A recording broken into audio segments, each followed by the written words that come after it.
Olá, começa agora o Justiça em Questão, a revista eletrônica semanal do Tribunal de Justiça de Minas Gerais.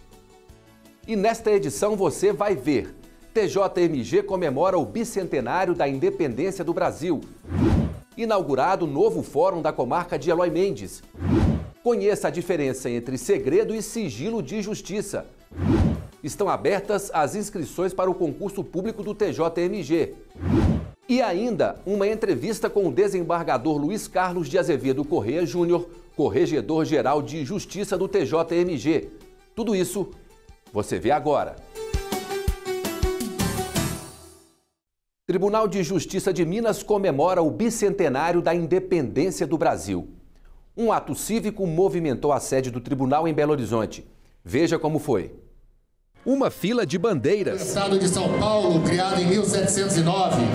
Do estado de Minas Gerais, criado em 1720. Cada estado foi chamado por ordem de criação. O estado do Pará, criado em 1616. É o reconhecimento da importância de cada um nestes 200 anos de independência. Bandeira do estado do Espírito Santo, criada em 1810. Assim, bandeiras também foram hasteadas.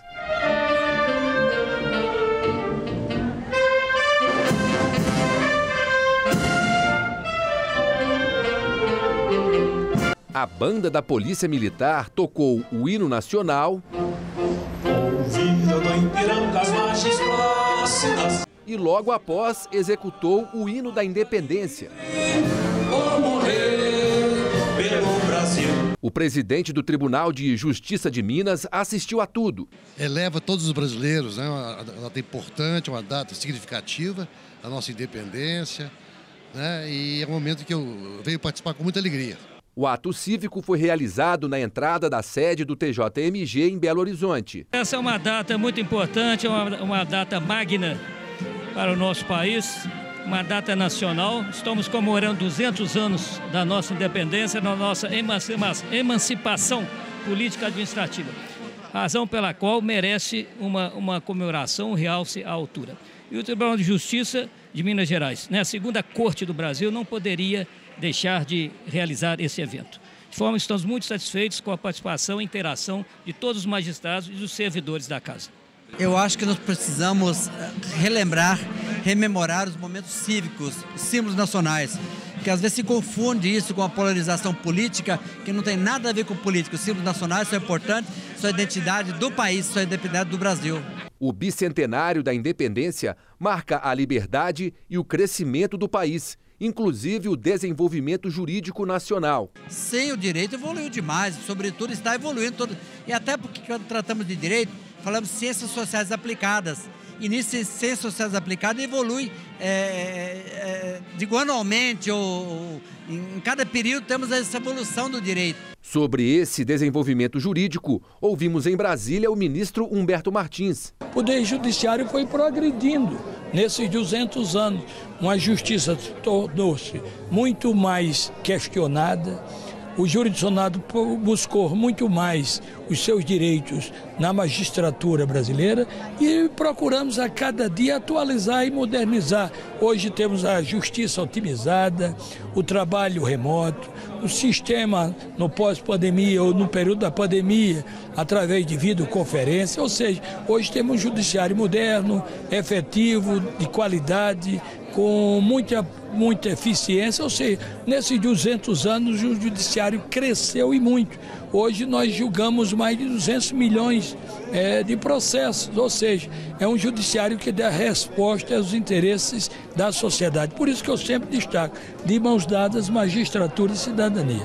De volta a Belo Horizonte, o primeiro vice-presidente do TJMG, desembargador Alberto Vilas Boas, discursou em nome do presidente José Arthur. Os gestos e as palavras de Dom Pedro eram o ápice do desenrolar de uma série de acontecimentos dramáticos que culminaram há exatos 200 anos com a independência do Brasil. O 7 de setembro é uma referência muito importante na história brasileira porque traduz a independência, né, a desvinculação política com Portugal, e celebrar ainda mais o bicentenário demonstra que a nossa democracia ela é viva, né? e tem resistido ao longo dos anos a todos os incidentes que porventura tenham ocorrido nesse período. O ato relembrou pontos da história que levaram o Brasil a não mais depender de Portugal. O grito do Ipiranga, independência ou morte, naquele 7 de setembro de 1822, muito além da Estrada de Santos, ecoou por léguas mil. A música Aquarela do Brasil, tida como um hino brasileiro popular, deu ainda mais o tom de festividade ao evento.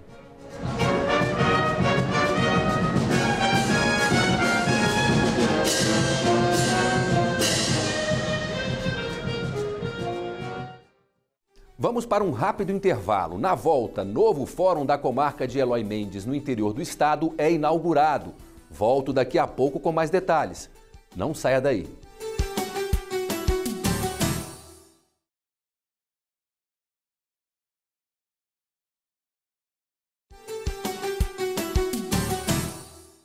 Abrimos este bloco com a inauguração do novo Fórum de Eloy Mendes, no sul de Minas. A cerimônia foi realizada na semana em que o município completou 111 anos. O repórter Marco Aurélio Franco esteve lá e tem os detalhes.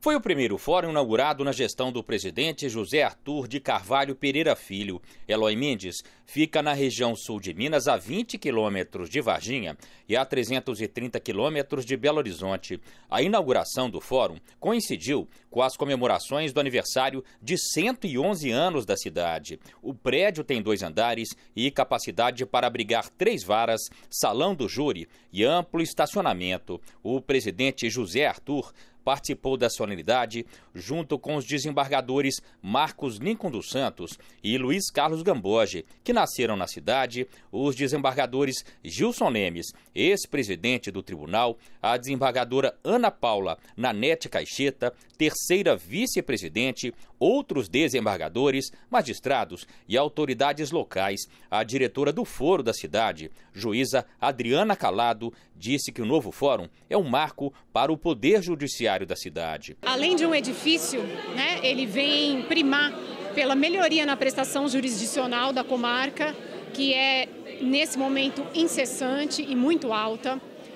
E exatamente pela qualidade do fórum, pela funcionalidade, melhor ambiente de trabalho, isso prospecta positividade entre todos os funcionários, inclusive nós, juízes que atuamos aqui.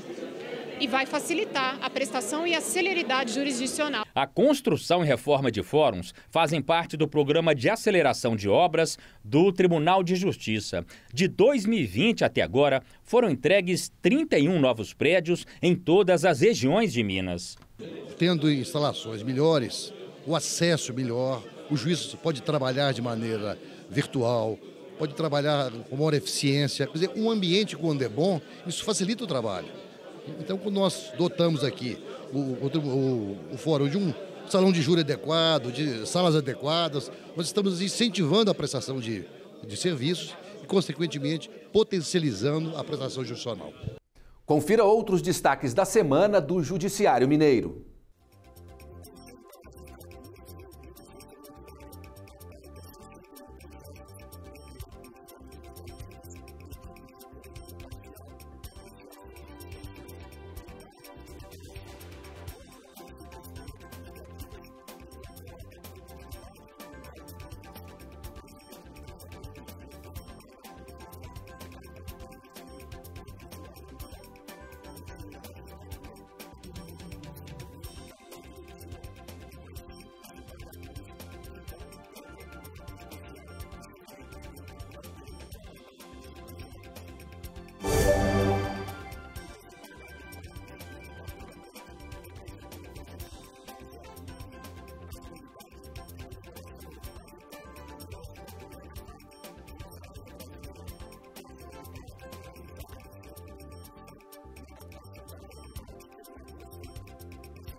Os atos processuais ou jurídicos realizados durante um processo são públicos. Isso significa que qualquer pessoa pode ter acesso a eles.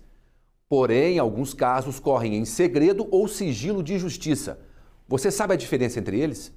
A Constituição Federal garante a chamada publicidade dos atos processuais, ou seja, o acesso das pessoas a eles.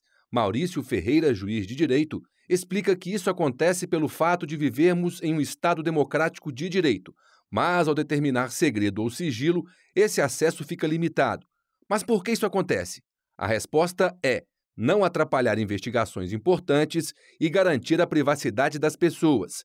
Esse último exemplo está ligado ao pedido de segredo de justiça.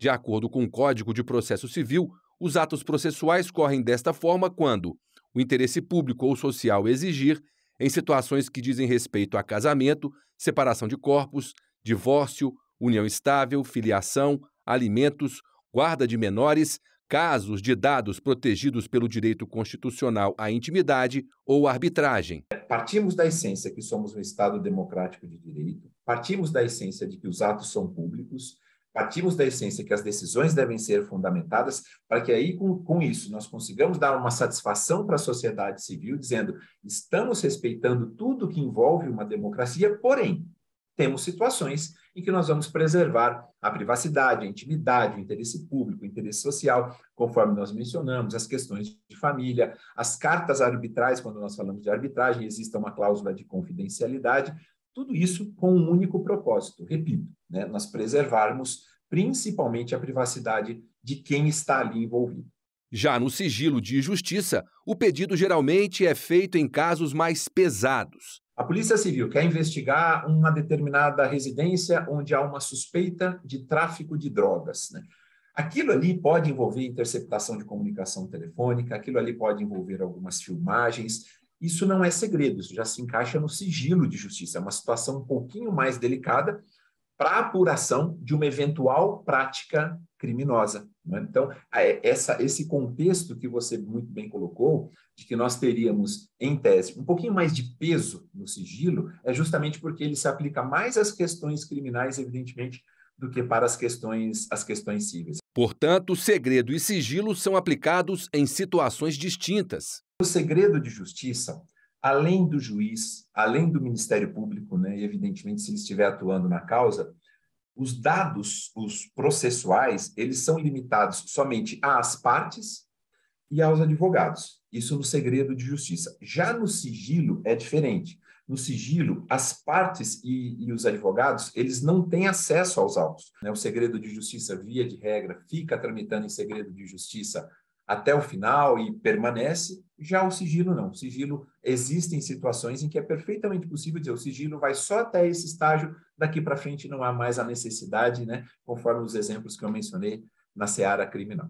No próximo bloco, uma entrevista com o desembargador Luiz Carlos de Azevedo Correia Júnior, Corregedor-Geral de Justiça do TJMG. É daqui a pouco, não saia daí.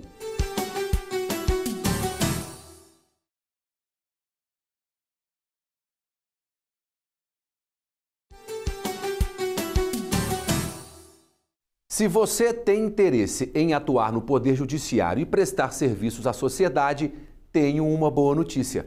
O TJMG está com inscrições abertas para concurso público. Anote aí. Eu tenho estudado de segunda a sábado, numa média mais ou menos de 6 a 7 horas, sabe? O foco do Marcos é passar no concurso do Tribunal de Justiça de Minas. Ele concorre ao cargo de analista judiciário com a especialidade em engenharia mecânica. Eu quero ter uma forma mais estável de trabalhar. Eu acho que a hora para passar é agora. As inscrições para o concurso do Tribunal de Justiça estão abertas desde o dia 30 de agosto e vão até o próximo dia 29 de setembro. As vagas de nível médio e superior são para os cargos, entre outros, de oficial de justiça, administrador, analista de tecnologia da informação, engenheiro, médico, psicólogo e também contador. O salário para os cargos de ensino médio é de R$ 3.264,98 e para os cargos de nível superior é de R$ 5.113,09. As provas serão aplicadas no dia 4 de dezembro nas seguintes cidades: Belo Horizonte, Betim, Contagem, Diamantina, Governador Valadares, Montes Claros, Juiz de Fora, Uberlândia e Varginha. As informações e orientações sobre o concurso, elas vão poder ser obtidas, elas poderão ser obtidas no site do TJ, né, no portal Transparência, na aba Concursos, concursos abertos, e no portal do IBFC, que é o instituto responsável pela operacionalização do concurso. Os candidatos também podem acompanhar as informações do concurso pelo perfil do Tribunal de Justiça no Instagram. A gente recomenda que antes do candidato ele entrar no sistema, no link para poder fazer sua inscrição, que ele leia o edital, que ele observe as regras do edital, que ele veja se ele se encaixa, né, no perfil, se ele tem os requisitos necessários. Eu recebo aqui no estúdio o desembargador Luiz Carlos de Azevedo Corrêa Júnior, Corregedor-Geral de Justiça do TJMG, que vai dar mais detalhes das atribuições do cargo. Tudo bem, desembargador? Tudo bem, é um prazer estar aqui. Prazer é nosso, obrigado pela visita. Desembargador, quando a gente fala de corregedoria, de corregedor, a primeira coisa que vem na cabeça é fiscalizar. Mas são outras funções também? O senhor poderia dizer para a gente quais são elas? A Corregedoria Geral de Justiça é um órgão do Tribunal de Justiça que tem funções administrativas, ou seja, não tem funções jurisdicionais de julgar ações, e essas funções administrativas são exercidas na Justiça de primeira instância em relação a magistrados e servidores e também em relação aos servidores da segunda instância. E a Corregedoria tem funções de orientação e disciplinares. Então a Corregedoria fiscaliza, eventualmente pune algum desvio, mas tem como principal atribuição a orientação. Quer dizer, não é só fiscalizar, né? Muita gente pensa que seria apenas isso. Isso. Nós exercemos a função fiscalizatória, a função disciplinar, mas nossa principal função é orientar e trabalhar para que a prestação jurisdicional seja célere e eficaz. Corregedor, quais são as competências do Corregedor-Geral de Justiça do TJMG? São várias, né? Isso, o corregedor, ele dirige a Corregedoria-Geral de Justiça, ele é o superintendente da primeira instância, então toda a administração do serviço judicial em primeira instância é a função do corregedor, e o corregedor também é o fiscalizador e orientador dos serviços notariais e de registro. Então todos os cartórios do Estado de Minas Gerais são fiscalizados pela Corregedoria-Geral de Justiça. E o corregedor também participa de diversos órgãos do Tribunal de Justiça representando a corregedoria. Quer dizer, é bastante trabalho, né? Exatamente. Nós temos quase 300 comarcas no estado de Minas Gerais, 853 municípios, aproximadamente entre servidores terceirizados e cedidos, quase 20 mil servidores e aproximadamente 1.000 juízes. É uma grande empresa que é gerida e fiscalizada pela Corregedoria. Quer dizer, precisa de uma estrutura grande para poder se fazer isso, né? Então, quais são os órgãos de assessoramento e assistência ao Corregedor-Geral de Justiça? Nós temos uma assessoria jurídica ao corregedor, que analisa os processos que são despachados pelo corregedor, sugerindo as decisões. E nós temos também duas grandes diretorias na corregedoria. Uma diretoria que lida com a fiscalização em geral dos serviços judiciais e extrajudiciais e uma diretoria de planejamento, até mesmo porque nós também atuamos em projetos, em ações que visam a melhoria da prestação jurisdicional. Quer dizer, vocês já fazem um planejamento antes e prevendo o que pode acontecer e prevendo o que vai ser feito. Exato. Tanto as ações de fiscalização são previstas, então nós temos hoje já um programa de fiscalização das diversas comarcas do estado de Minas Gerais, quanto também planejamos as demais ações, as ações de orientação, a melhoria da prestação jurisdicional a partir da criação de novos órgãos, ou seja, há um trabalho muito grande afeto à corregedoria. Quer dizer, a corregedoria ela não atua apenas dentro do tribunal, também nas comarcas, né? Também outros setores, por exemplo, aeroportos.